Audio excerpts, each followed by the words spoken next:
My name is Johnny Ryan, and I'm from Limerick, Bruff County, Limerick. I acquired my injury 4 years ago, and it's a spinal cord injury that's leaving me quadriplegic. So I can't use my lower limbs, and I have only upper limb movement more or less.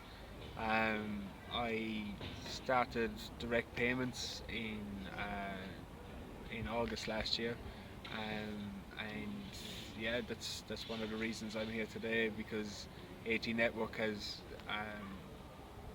assisted in setting this place up, and it's as good a place as any to get out there the independent rights movement and the interest in supporting a person's choice to have direct payments in order to support them in their activities of daily living.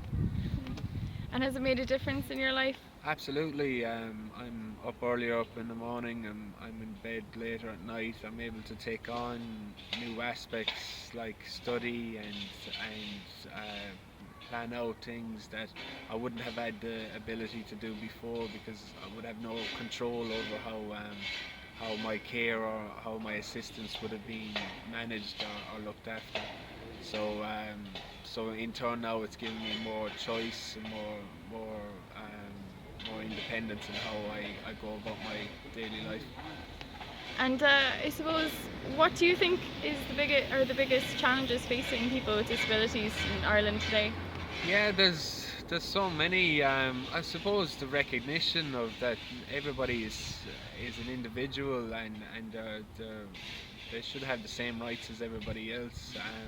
The difficulties any one person takes on in their day-to-day life is vast. You know, from one person to the next. And for people with disabilities, due to their health, due to their inability to do something physically, there's a few more challenges that they just have to take on. Anything from transport or accessing information or accessing buildings or anything like that. You know, it's just very practical things, and we're trying to promote more of an understanding of that and trying to be included in how our government does things and how people's lives can be um, can be supported in the way everybody else gets on with their lives. You know.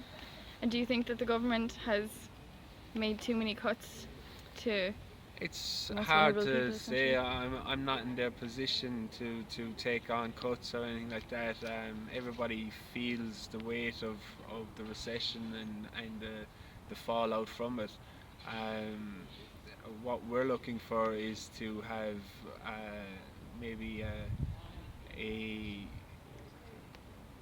a re-engagement with the government to be able to take on what we're implementing here today, and that's just to be included and to be supported in how our lives will plan out in the future. And do you think events like this are important to do that? Absolutely, you can see here today that so many stories have been passed on to each other, and so many people are linking in with each other, and their experiences are being um, shared, which is just perfect for something like this and for other people as well. Not everybody here has a disability or anything like it, but an understanding is being created by having a day like this, and people who understand more can change things, you know, and it just drives what they're trying to achieve here, and that's inclusion and